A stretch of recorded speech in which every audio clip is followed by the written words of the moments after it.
Good evening and welcome to this, the fourth episode of the Flop 26 live stream.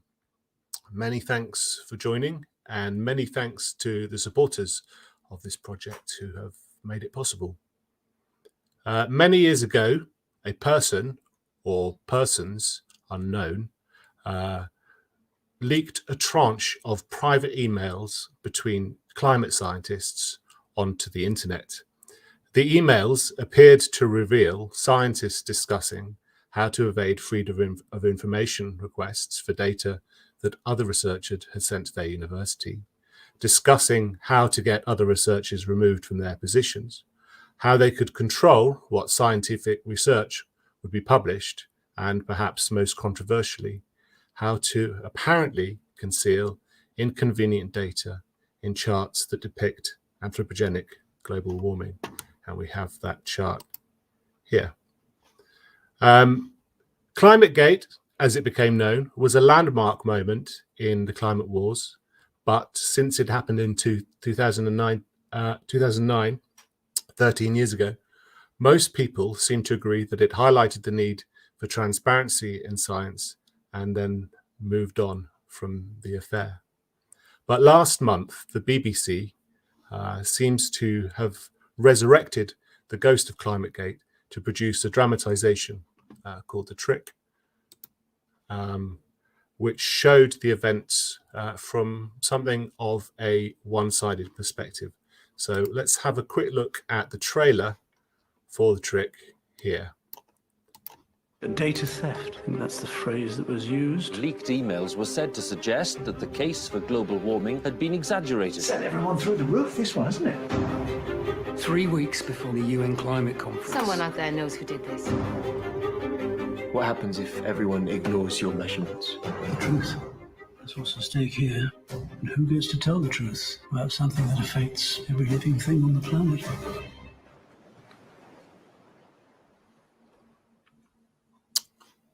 Data theft, I think that's the phrase.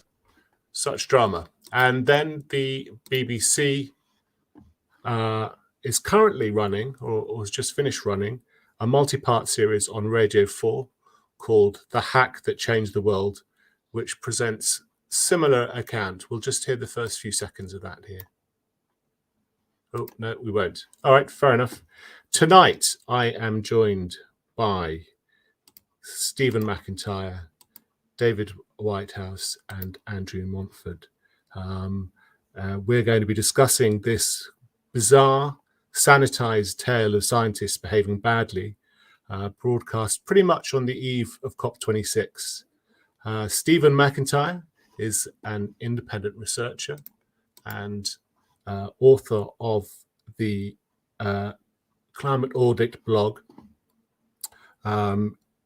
He was one of those who had approached the University of East Anglia for their data and who features in The Trick at a distance as one of the story's villains, it may seem. Andrew Montford has written several books related to the subject, which I've both managed to close. Never mind. And David Whitehouse is a science broadcaster and journalist and author of many books on the subject of space exploration. Now, we're not going to be going into too much detail tonight on Climategate, the emails, or answering the BBC's silly retelling. If you want those discussions, I very much recommend that you go to Steve McIntyre's website and some of the presentations that he's done on the subject, which I very much recommend. I'll put the links to the links in the description later on YouTube. So, gentlemen, let me check you're all online and your mics are attached. Yeah. Hello. Yeah, great. Hello, everybody. Good evening. Let me just start then. The BBC seems to have resurrected the Climategate story in the belief that the scandal has caused the failure of the Copenhagen conference back in 2009. And it is their duty to sort of revise that history to help make Glasgow a success.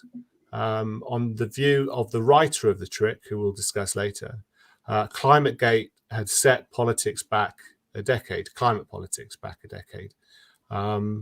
That's propaganda, isn't it? Between the drama and the radio series, there's quite a complex conspiracy theory being developed, and some very strong claims made. Steve, can I ask you, what do you think the BBC are trying to do here? Well, I agree. I agree that they're trying to place more significance on the 2009 climate talks than they really deserve. And indeed, even in the trick, the one person who made the most sense in appraising it was their interview with David King, who reasonably said that he didn't think that the emails would have much effect on the Copenhagen talks, and that the big nations were already locked into their positions. And I think that that was the most accurate portrayal of what actually happened at Copenhagen. The idea that the emails somehow altered what Russia or Saudi Arabia or United States or Britain was going to do, I think, is a fiction that has been invented subsequently. Sorry, Karen. The other thing I think that the BBC is trying to do is there's a fantasy in both in the climate world and in the computer security world that Climategate was some sort of precursor to the hack of the DNC, and so they're trying to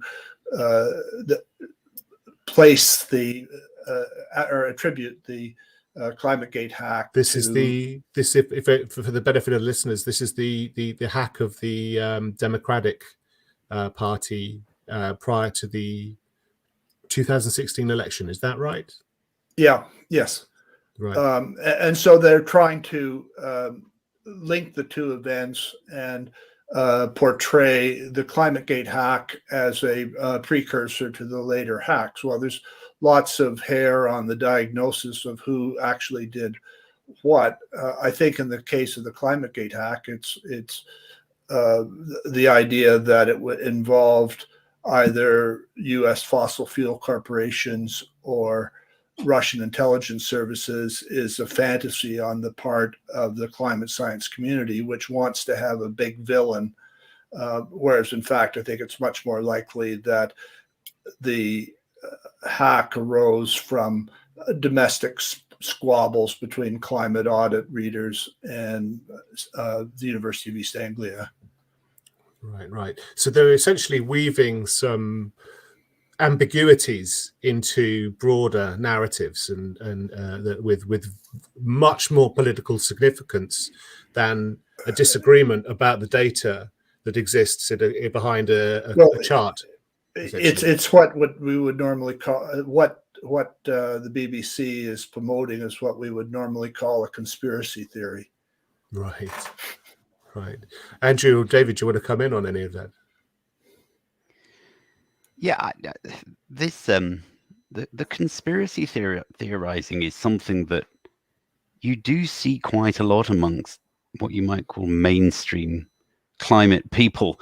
I'm always struck by people like Lord Deben, who's the chairman of the Climate Change Committee, who's convinced that climate skeptics in the UK are being funded by big oil, and this is an enormous conspiracy theory. There's a tiny handful of people who are sort of, if you like me, are paid skeptics, who actually earn a living doing it. And I find it very bizarre that these mainstream institutions have been taken over by these, frankly, rather weird theories. I mean, as Steve said, the Russia angle is really truly bizarre because there's no evidence to support it at all, I don't think. Do you have the media organisations like the BBC sort of taken on a role in making those stories and sort of as players in science and politics in a sort of fundamentally different way to the past. It would normally be something I think that there would be more skepticism of, but the fact that it has emerged over a decade after it, and I'll go back to the point as well. It was originally a dispute about the data for a chart, and now it's a story about what the BBC the BBC call it the hack that changed the world. But it could have been knocked on the head on day one if someone had given someone else some data. It's that simple, right?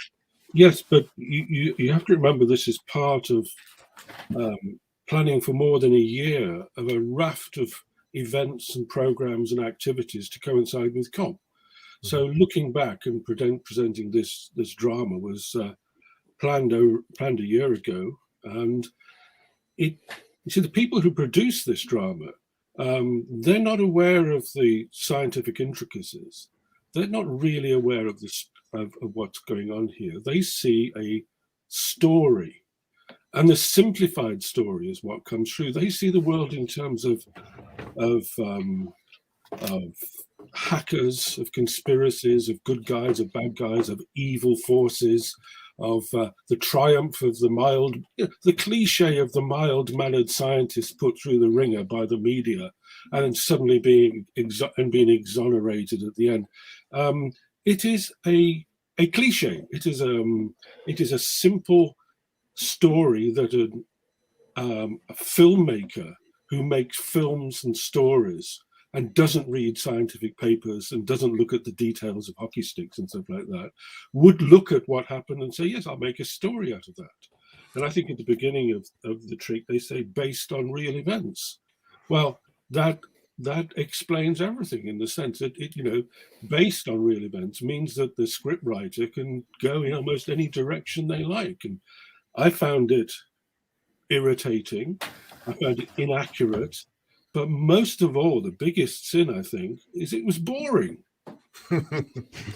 Well, how could it be? How could it not be boring? I mean, it's that the clip I thought was very dramatic. But I mean, I've known the work that all three of you done over the duration and before, and we're just looking at numbers. We're just sort of reading books.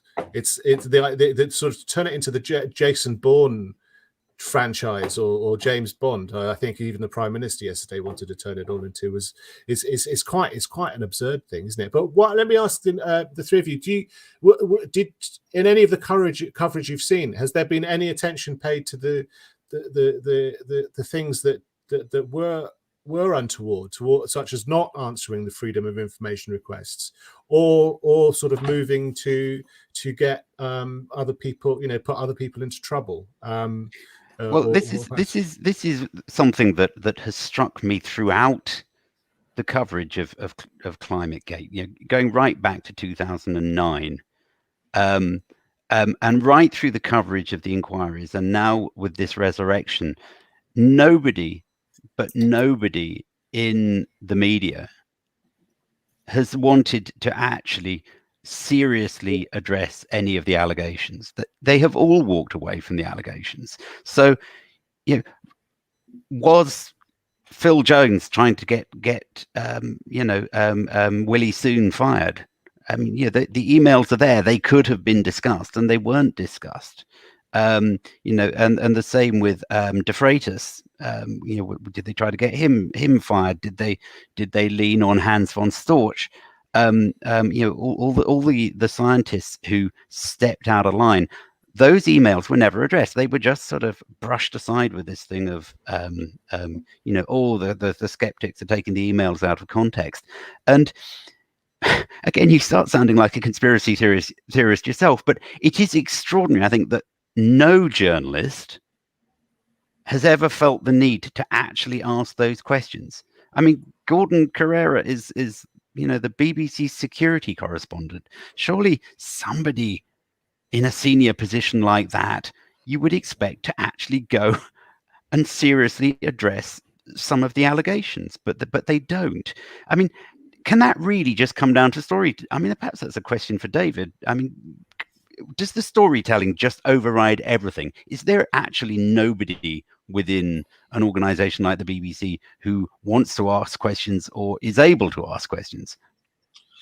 It's a BBC. And one of the things I was reading today, and this was, I would say, one of the critical scenes in The Trick, for example, is the scene where Neil Wallace, the former News of the World editor, who was brought in by the University of East Anglia as a PR consultant,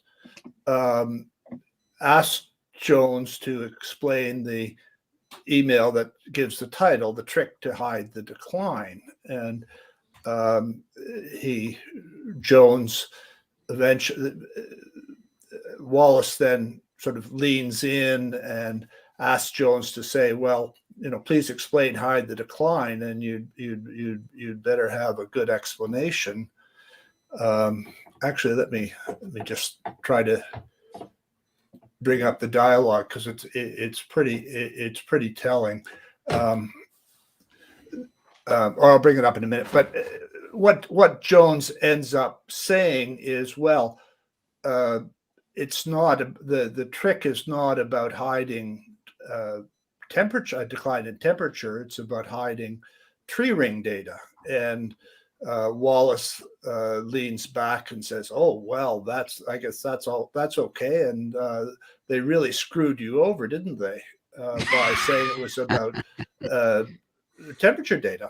And about 10 years ago, Andrew had a blog item on exactly where did this meme come from, that skeptics were accusing Jones of hiding a decline in temperature. He found out that he searched for it and found out that the main proponents of this meme that Jones was hiding the decline in temperature came from the UK media itself, the mainstream media. The climate blogs were all very clear as to what hiding the decline was, that it was the chopping off of the Briffa reconstruction. It had been a battleground issue at Climate Audit for years. There had been FOI that I had as a IPCC reviewer been in a battle with IPCC to disclose the decline.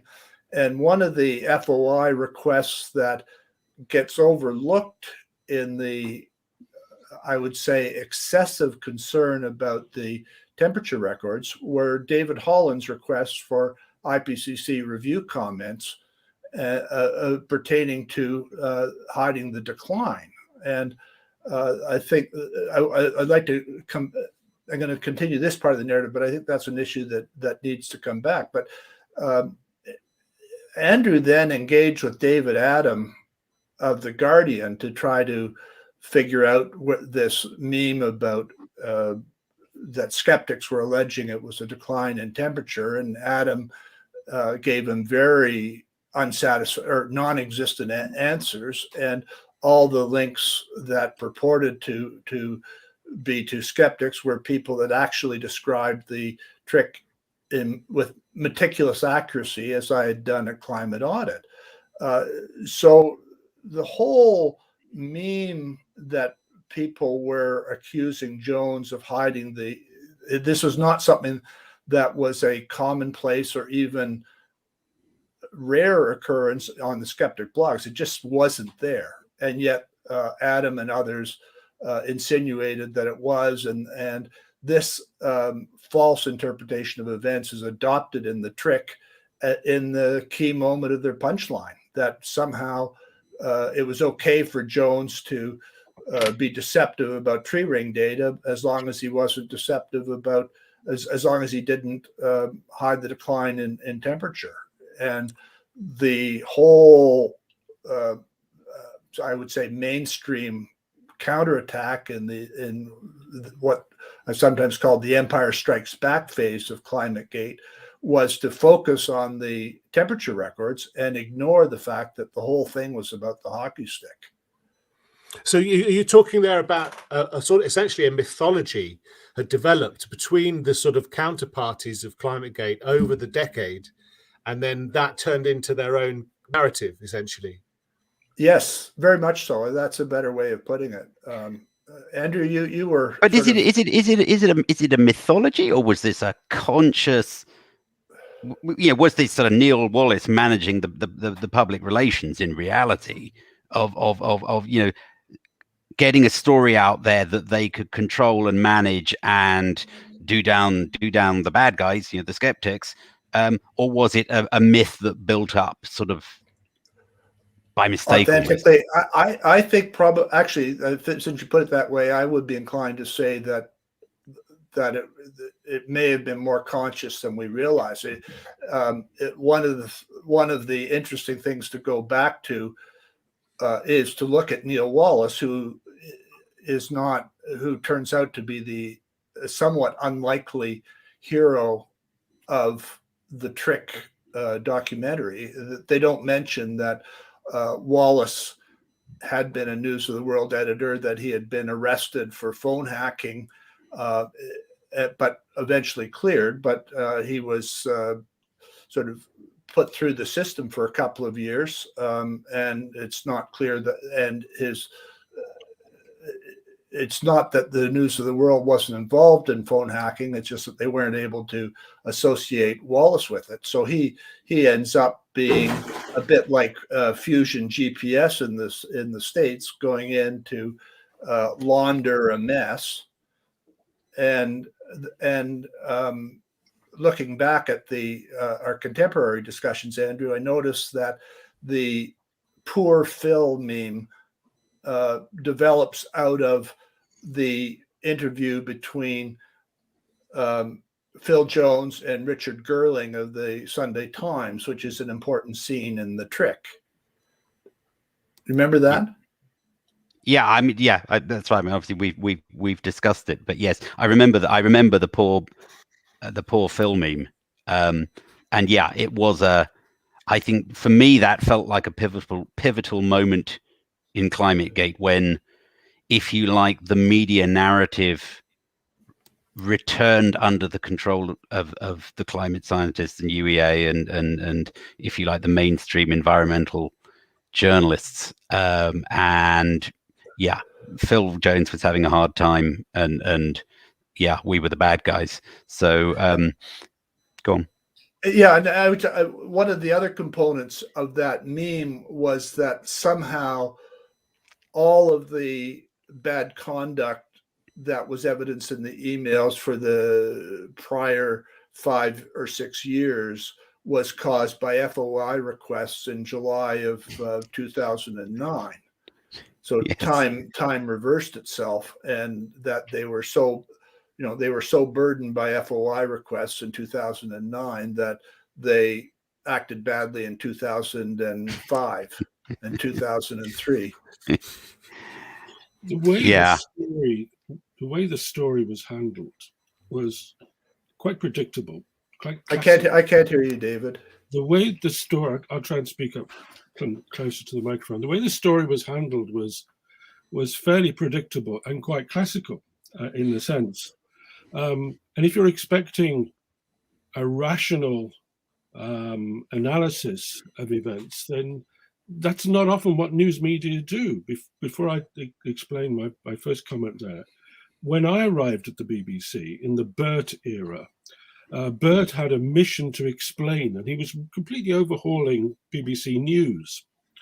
And his philosophy was that on a story, you decide what your story is, and then you go out and select and collect the evidence for it. I then, when I arrived with my scientific background, said, well, actually, what if you find a bit of evidence that shows that your initial assessment of the story was wrong? And the answer was, well, you forget about the inconvenient bit of data and carry on with your ploughing your furrow. And I'm pleased to say that that is a philosophy I never followed when I was at the BBC. But so you have to see that the ecology of the newsroom and of treating this story was quite straightforward. First of all, you had the release of the emails, which showed what showed this other side of what they thought was naively an Olympian scientific unpersonal pursuit of the truth. When they found out it actually was quite grubby and nasty and manipulative, and for me that was the main thing that came out of Climategate, the manipulation of the process of science. Then everybody said how terrible it was. You even had the environmentalists saying, "Oh, this is absolutely terrible." Do you remember what George Monbiot said? It's no use pretending this isn't the greatest climate crisis to hit environmentalism ever. It was and then of course newsrooms would then come along and say, well, okay, we've run with that. Let's look for a different angle. Who's the hero? Who's the villain? Find the conspirator. And Phil Jones became the long-suffering, mild-mannered professor who was a careful accountant of nature, who studied things, and finally was exonerated by 3 of the worst reviews and investigations I've ever seen in my life. They were appalling. And so it fell into a particular cliche of a story. I mean, it's like when you look at the news, you see over COP26 and over other areas, the key technology that's going to save the world. And here's a guy with a person with the plan to save the world, or here is somebody who is suffering. News operates quite understandably, and in the trick they got that right, because the person who was drilling Phil Jones and preparing the news angle understood the way to manipulate it and to bring out a theme or a trope to bring back the advantage. And you're quite right if you're suggesting that as well as the technical details of the decline and the manipulation of the data in that sense, few people actually said that although we know science it can be a nasty personal process, that for me what the most important thing was, and wasn't dealt with very, very well, was the manipulation of the process of peer review, of assessing reports, and who would be let through, whose paper would be favoured, whose paper would be damned by innuendo. And that's a theme which has happened before, and it's persisted in climate science in the sense that it's a small number of people, and they're marking their own homework, and they do it by manipulation. And therefore that makes a lot of their pronouncements, you need another team. You need to look at it, and the media should be looking at it and asking questions, but they don't. So on that point, we may have a couple of broader, just a couple of clips I'd like to show here, if I can find them again. There is, So here is the introduction to. It's just a couple of seconds. The introduction to the COP meeting, and what I want to talk about here is the expectations of science, right? Change. The first decision of COP25, we took together. We recognized that science was non-negotiable. It's the basis on which we need to take our decisions to bring about this transformation, and it was unprecedented. And we took on board the ocean. Did everyone hear that? Yeah. Science is non-negotiable. And then there is another just a clipping that I saw today that I'd like to show if I can find it. Oh, we've still got gremlins. Here we go. There is always room for debate around opinions. There is no room for debate around facts. We need to make lying wrong again, says Antonio Guterres, the Secretary General of the United Nations. So what I'm really interested in, chaps, is Does this really, did the release of emails tell us anything that we wouldn't expect about people? Right? Was Climategate caused by researchers behaving in a uniquely bad way, or was this just how they do it? Now, I think David has answered sort of some of that, and sort of alluded to the necessity. Yeah, let me comment on. Yeah, can I comment on that first? Because I probably if I just one little just if I could just finish it, because one of the things that I was always thinking was, have these scientists been put on pedestals, and that is and almost absorbed being on a pedestal to behave in the way that they did, and then what's the solution to that problem? Is it transparency, regulation, or is David, I think, may have been going towards a B team approach? Okay, there are a bunch of issues there. Take your time with them. Yes. One of them. Okay, let me pick off a couple of them. The layered. I think in the Climategate emails, there are a lot of very venal personal motives that infuse the emails, and to some extent that the scientists in question are human, and thus like everyone, they have their moments of venality.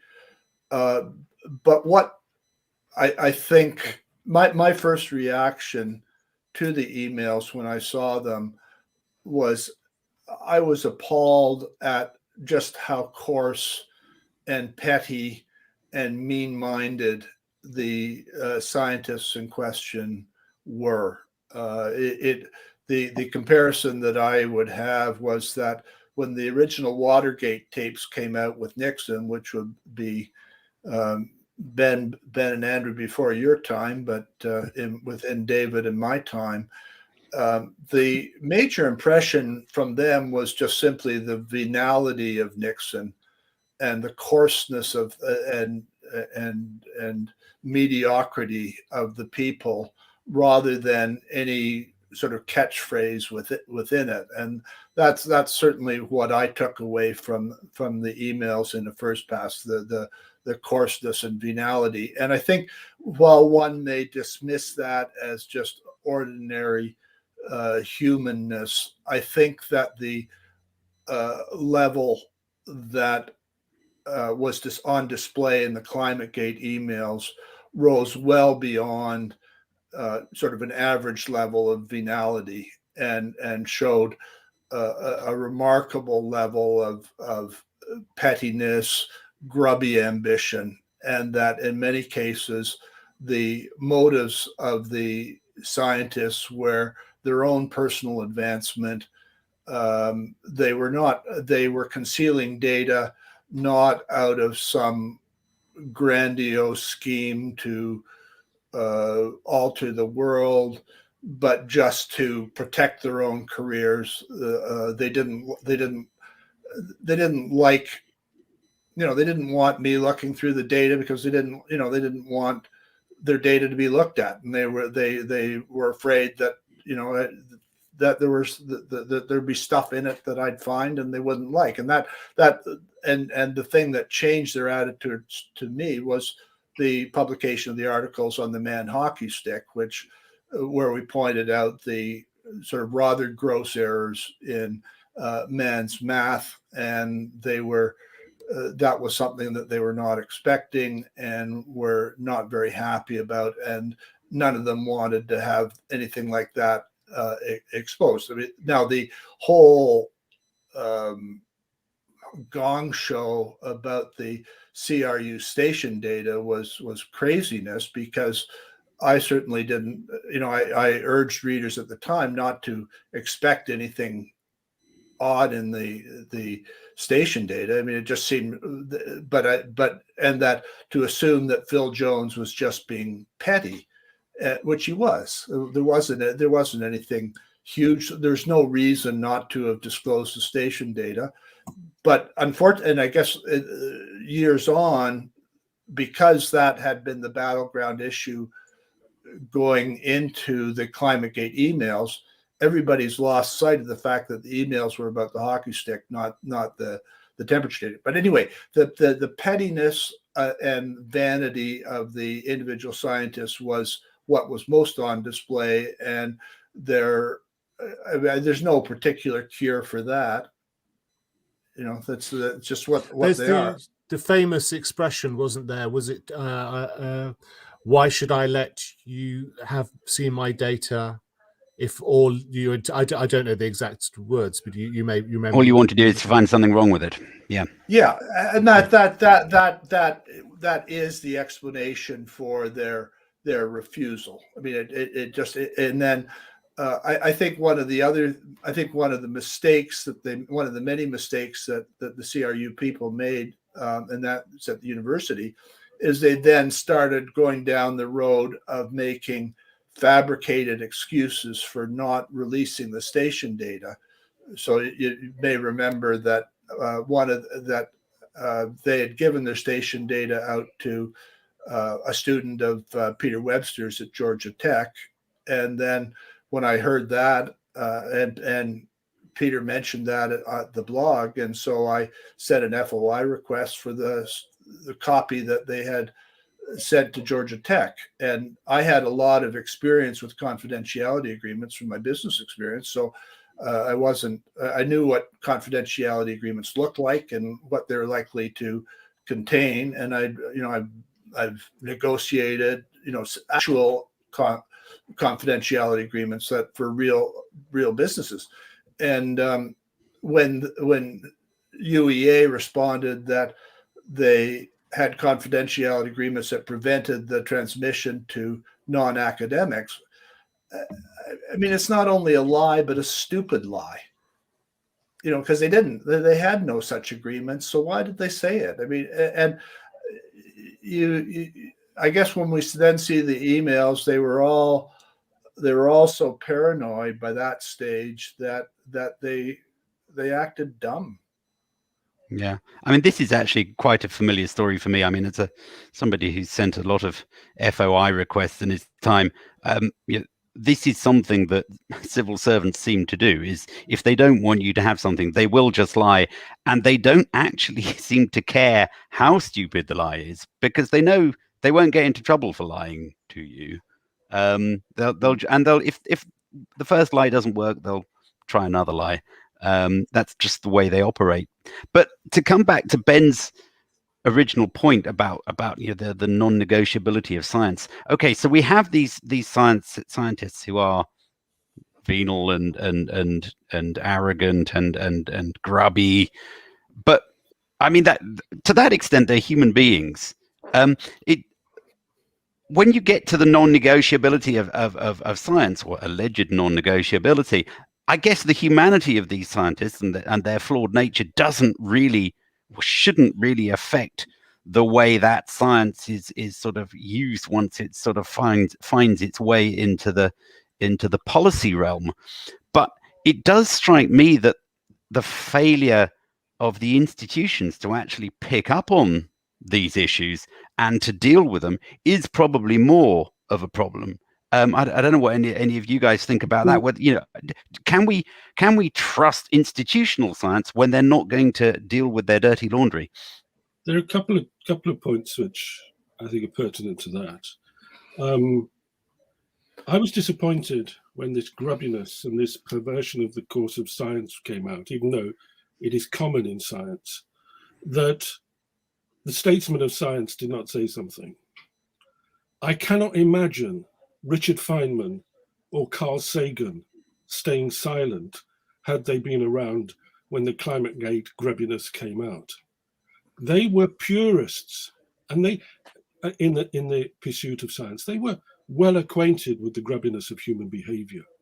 But I cannot imagine that they would not say something about this awful behavior. We tell young scientists that the thing you should prize most is to show your work and your working out and your data to other people and say, find something wrong with it. Only then can you be sure. And that was not happening. They were, as I said, they were marking their own homework.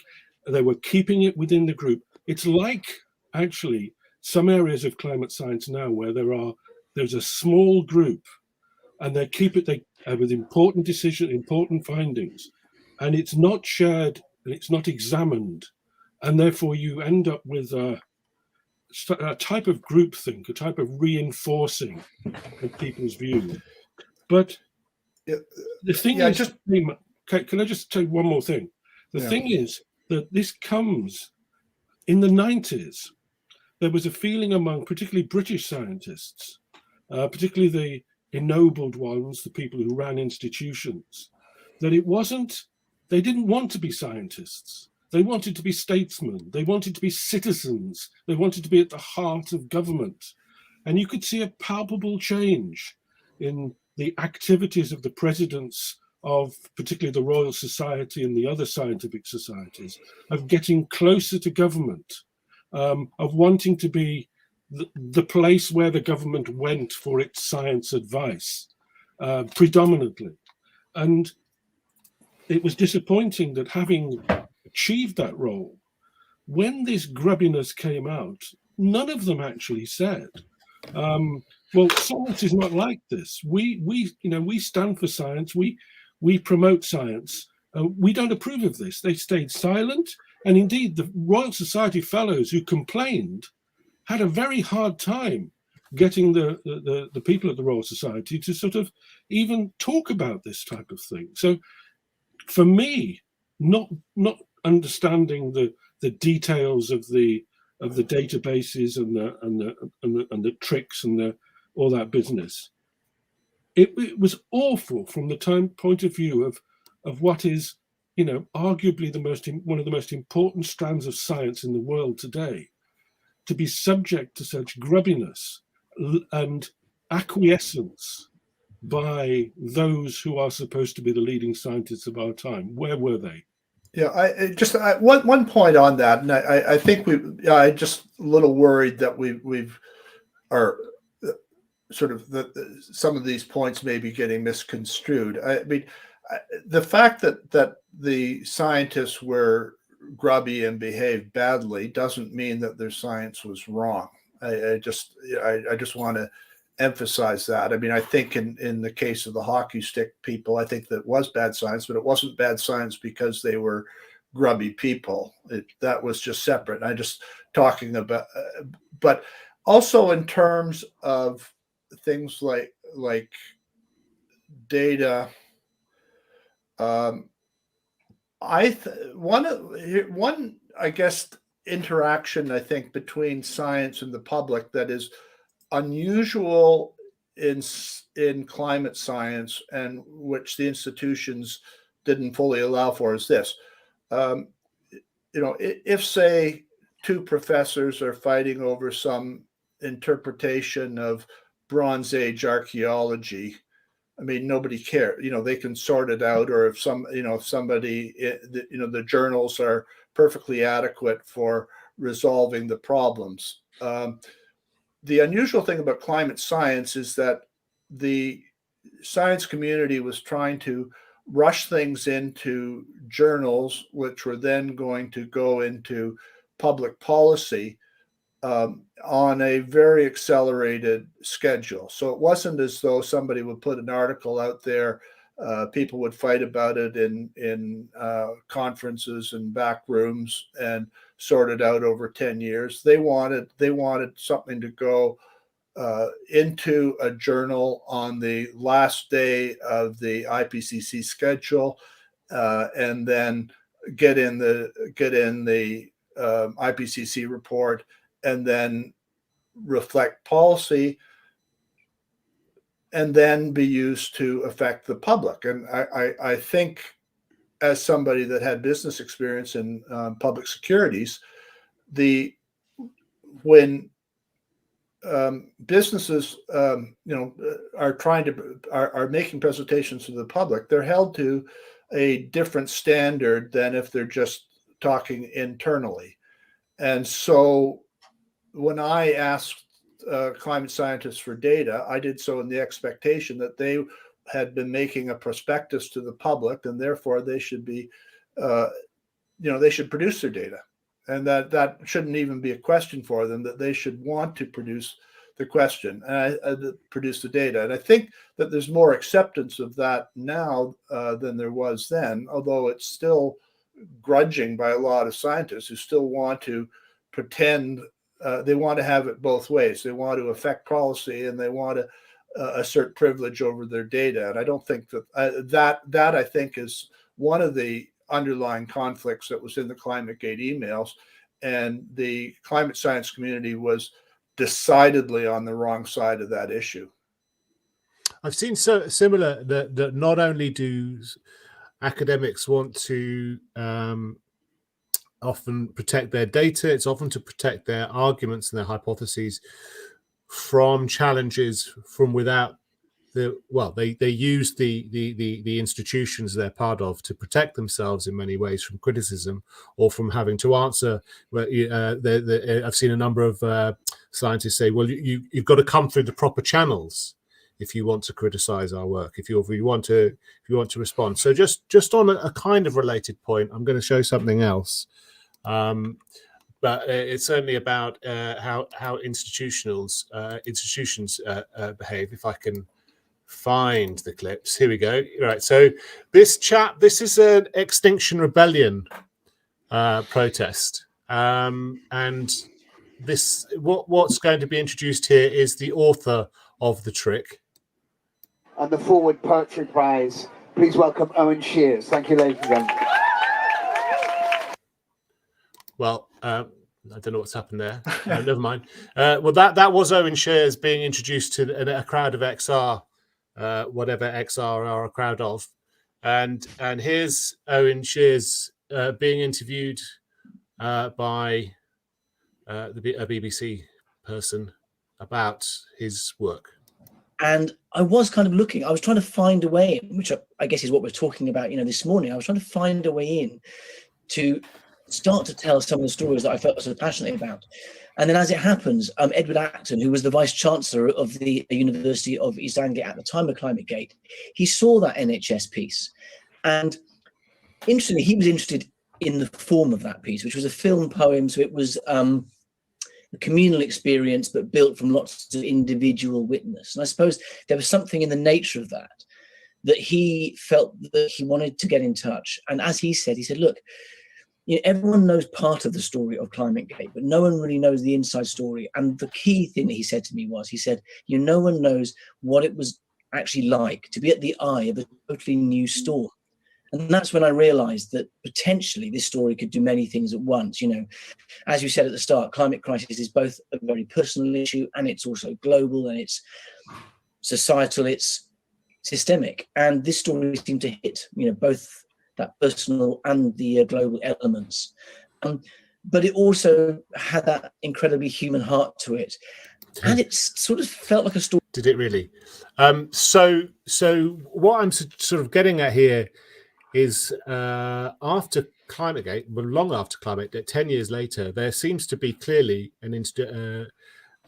some form of, if not collusion, an alignment of government agencies, of academia, the BBC, and the media more general, to control the framing of that story and to close ranks against critics of science or politics or whatever else. And we mentioned earlier the three inquiries, David. I think were there more than three in the end? I think there was sort of 8 inquiries of one form or another, which just sounds like protesting too much, doesn't it? That sounds like too much institutional weight being thrown around. But if it wasn't clear from the clips, those were the Owen Shears is the writer of the film, and he was approached by a senior member of UEA, University of East Anglia, to put something together, it seems, for the BBC in order to put the UEA researchers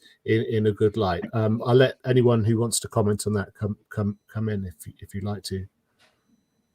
Well, the genesis of programs are, they come from all directions. I mean, what else is a program maker going to say except, I felt there was a story that hadn't been told, and I needed to find a new story. I needed to show different, that happens all the time. You know, it's Is it odd though? I mean, Edward Acton was the vice chancellor at UEA, so you know he was the guy whose neck was potentially on the block if Climategate had gone against UEA. Yet here he is going to the BBC saying, you know, I want a story to say what a bunch of good boys the CRU were. Does that actually happen a lot? Well, why wouldn't the BBC pick it up? Because it fits with their ethos. They would have loved it. Certainly, it does pick with it. Bitten their hand off. There was a nice line with it. I mean, I thought it was pretty boring, but wasn't there a line in it whereby the journalist's rookie assistant, when there's a cliche for the start, you know, said, "Why are they so worried?" And he said, "It's because they suspect the criticism might be true." You know, there was this, when they said that, this scintilla of doubt that they worried that actually it wasn't as good as the science wasn't as good as they claimed. I thought it could have gone in a very interesting direction if they'd explored that. But of course, that was passed over and ignored, and it was very predictable after that. But can I just, you know, Ben, you were talking about the conspiracy between the media and the government and the scientists. Collusion or alignment? Yeah, I left alignments. Well, alignments, cooperation, understanding. We are way beyond the science when it comes to what many people are saying. The thing from COP and the thing from the comment on the trick is that we are not people do not stick to the science. I mean, if you stick to the IPCC report, which I generally do, I think it was a good report, and that makes me suspiciously lukewarm and uncommitted to the task in hand. You get Channel 4, for instance, was set up to take a different view, to take a left field view, to ask questions that nobody else would ask, and you get the lead newscaster on Channel 4 News talking about a tree falling on a line on his train journey up to Glasgow being due to climate change. I mean, I don't think he was being ironic or trying to be funny. This type of triviality, ignorance, and lack of understanding of the science pervades so much of the discussion that we have today. You listen to these people talking about Climategate, you listen to people talking about their assessment of the climate breakdown, and it's way beyond what the science is. So what can you say? Climategate was a cliche.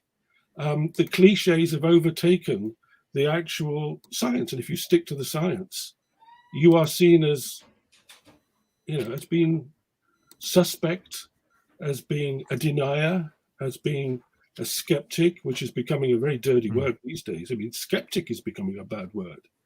So I wonder what others think about the fact that if you stick to the science, as we do at the GWPF, we generally stick to peer-reviewed work and talk about it in a way that you don't find in the media, and it gets criticised. Yeah, if we were over the top, if we went round like Extinction Rebellion, saying, you know, there would be no animals around in 10 years' time, and, you know, humanity would be extinct in 15, we'd be we'd be welcomed by that. But as you stick to the IPC science and you talk about climate sensitivity, the evidence of models not working and all that business, this isn't the language of COP26. Anyone want to come in on that? We've got just under 10 minutes left, I think. No, shall I move on? David, I think that's interesting because there's a sense in which one side of Climategate consists of outsiders, whereas insiders tend to be attached to research organizations. I think that's why I'm probably repeating the previous question. But deniers are typically described as having more motivations, but it's it's institutional science, isn't it, that is necessarily more vulnerable to small p and big P politics. The thing about Climategate, which Steve mentioned, is that the scientific community hasn't realized that times have changed. There was a time before the internet when Phil Jones and scientists like that had the data. They had it in their files. They had it in their filing cabinets, in their books. And they, if you wanted it, you had to go and buy a copy of Nature when they released the data, or write to them. Nowadays, you can get hold of Hadcrut 5 or all the other data sets for the global temperature and loads of other data sets. Anybody can get them, and they're available to the world. And the thing is that scientists don't like, from what I've been speaking to them, is they don't like the fact that there are people like Steve out there who know more about the statistics and the computing than they do, because you can be darn sure you can be a professor of climate science, but there's somebody else out there who knows more about your subject than you do, who might not be in the climate science field. They might know more about computing, about data asset, about data mining. And they don't like the fact that the new landscape is that other people have good opinions and good analysis, which might not follow the course that they follow. Times have changed. You know, can I step in on this? I mean, I probably got, as much experience as anybody in dealing with the sort of climate, skeptic public, and sort of I viewed my audience at Climate Audit, when it was in its heyday, as being scientists from other fields, people with PhDs or professionals. I wasn't talking to the general public, and that used to frustrate a lot of people who wanted sort of a Reader's Digest version of it, which I never bought, which I didn't try to write. I wrote technically, and but it tried to make it readable. What there was in the climate world at that time, there was a lot of professional interest, but there were a lot of interest by scientists who weren't climate scientists in the topic, and that's I think a bit of a one-off situation. I mean, you don't have a general public that is challenging results in crystallography or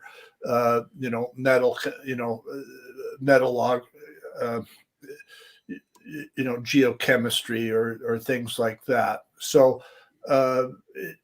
it's only because of the intersection of climate science with policy, and where people were trying to do it quickly, that I think that it created a unique environment. The other thing was that a lot of people didn't have anybody that, if you were some professor of chemistry at a university and you were interested in climate science, who are you going to talk to about it? So in the blogs in those days, you had a lot of very well-educated people, very intelligent people that were talking to one another. And the philosophy that I had is that this was an ideal audience that the climate science activist community should have been trying to persuade.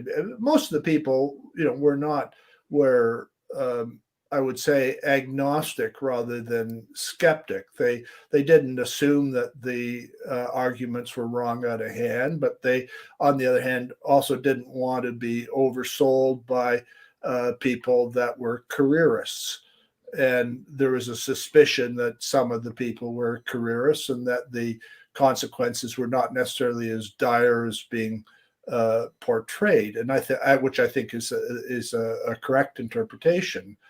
But I don't, to say that these people were outsiders is also not entirely true. They were not involved in the science community, but you had people that were professors at Oxford that were active readers and active participants in Climate Audit, and I don't think you would properly characterize an Oxford professor as a outsider.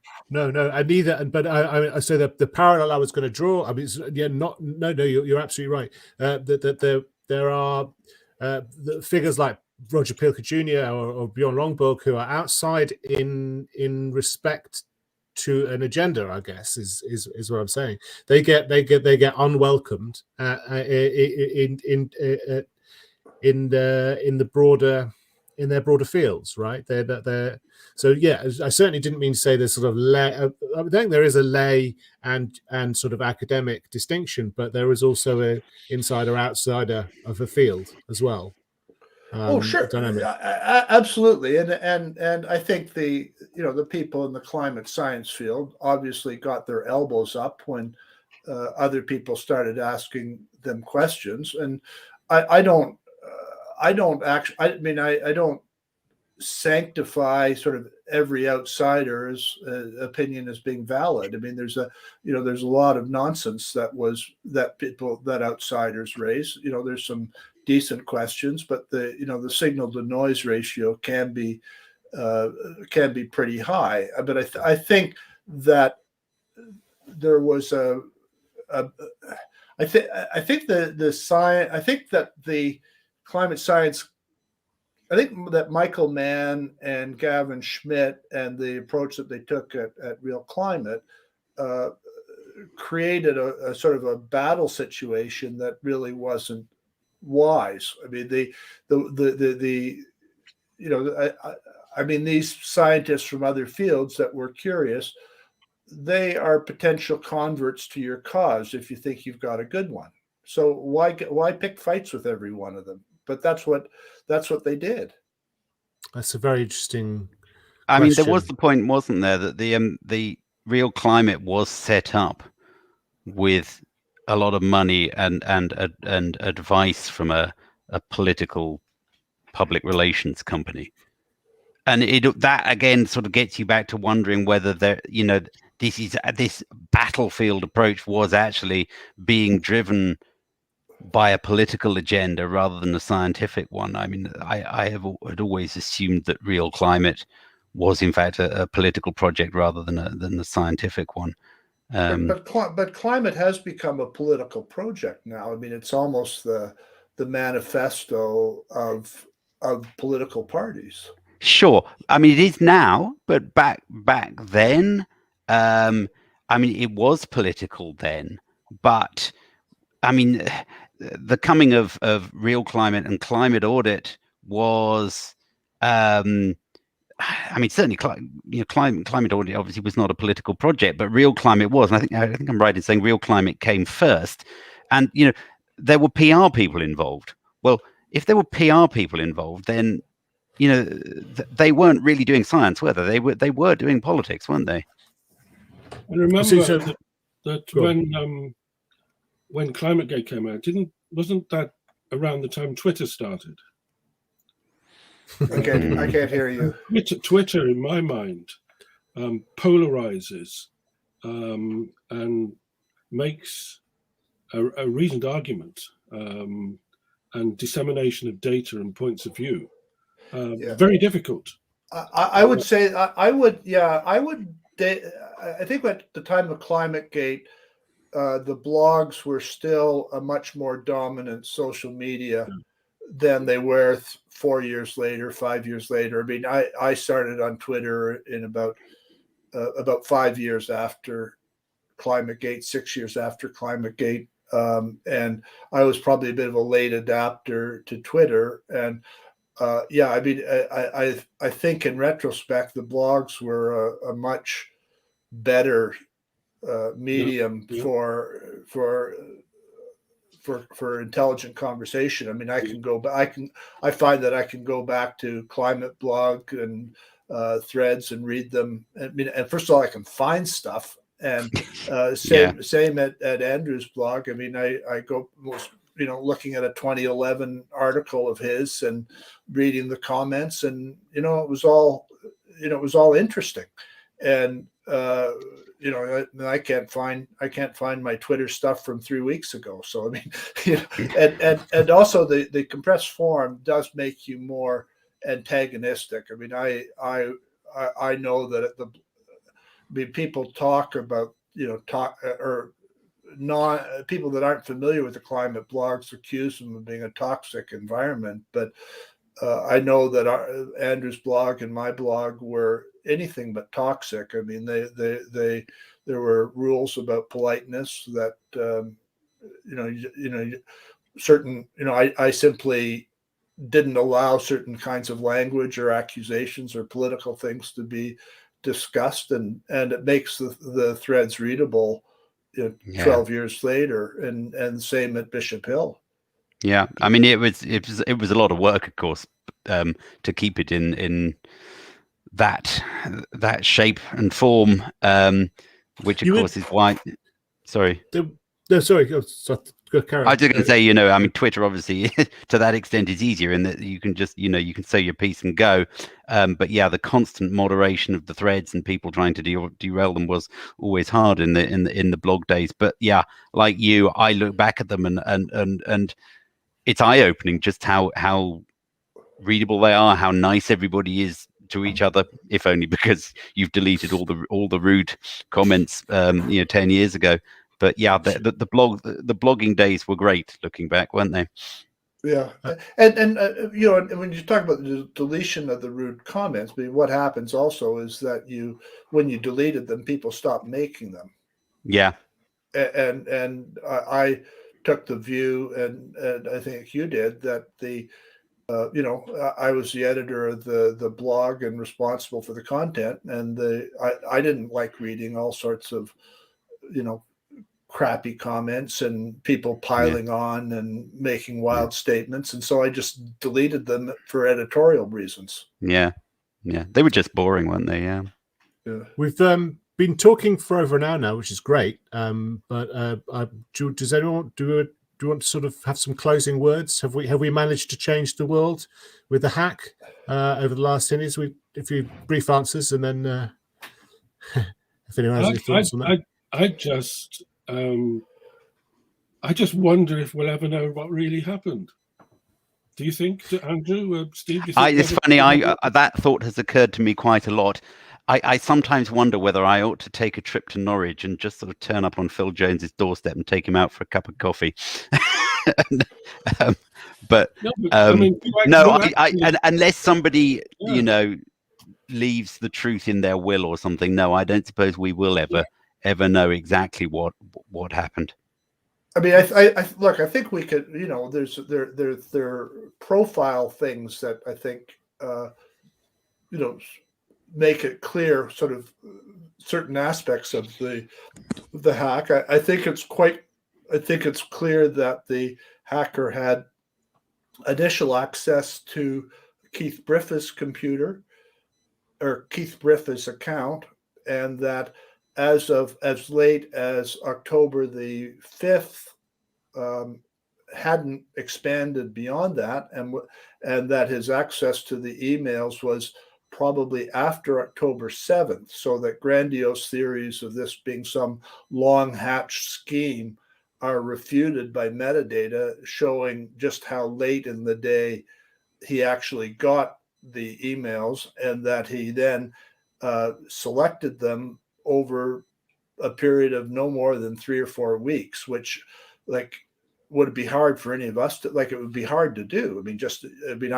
You think how long it took just to read them. So I think in terms of editing them from the big file of 220,000, which by the way, I've been re-examining, I'm for the first time in years. And another thing about another thing I'll just mention to you, which I think is important, and is Andrew, you remember the article about Yamal that sort of where I got the data and found out that they'd pulled a trick with respect to Yamal, and that had a lot of local interest prior to Climategate. Yeah.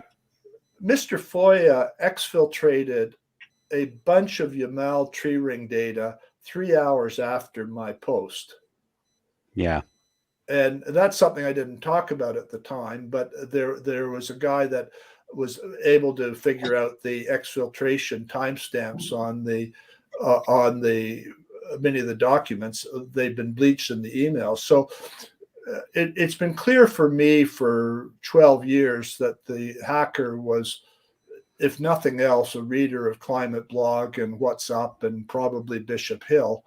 And I have no idea who it might be, but by the same token, I suspect that I also find it hard to believe that the guy wasn't commenting on the climate blogs under some alter ego, and an alter ego that we might very well recognize some years later. And I've so it could, I don't know. They say I don't know who it is, and the person clearly doesn't want to get caught.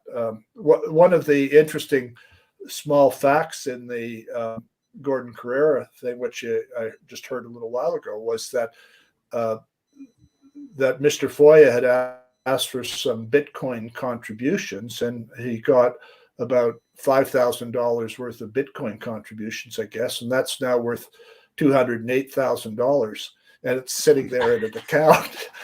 So he never collected his money. Oh wow! He might be a billionaire soon, right? Yeah. So I think he probably figures that if he ever went and got it, that that MI6 and FBI would be on his trail. Goodness me, I didn't know that. So wasn't it for the money? You can say that. One other thing I would say that I thought, and about the profile of the hacker, and this was something that the idea that he uploaded the original zip file to Real Climate and published a manifesto there. I mean, that's a kind of that seems like a university student thing to me. Yes.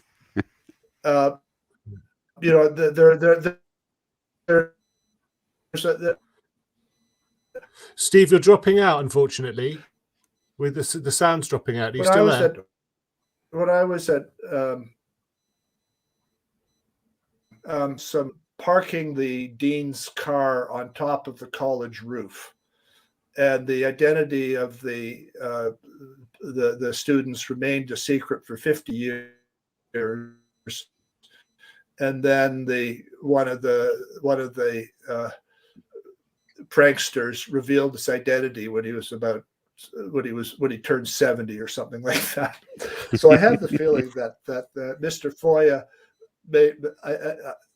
I don't exclude the possibility that Mr. Foya was pretty young.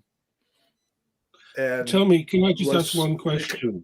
The Gordon Carrera documentary, has it told us anything new? Is it what? Has it told us anything new? Well, just the Bitcoin. The Bitcoin's worth 208,000. Yeah. So no, I don't think. Well, I guess he at the end of the day, he raises or at the beginning he raised a lot of. Steve, you're dropping out. I think there's a bit of a problem with the connection, so I think we're going to draw it to close. Stay on the line, Steve, David, Russia and U.S. fossil. We done? If you could, yeah, I think so, because you're dropping out. But stay on the line for a moment, please, Steve, David, and Andrew. Thanks everyone for watching. Tomorrow night, we have Martin Durkin, filmmaker extraordinaire, Brexit the movie, and of course the Great Global Warming Swindle, amongst other fantastic movies. Thanks again to everyone for watching, and thanks to my supporters. Very much appreciated. See you tomorrow.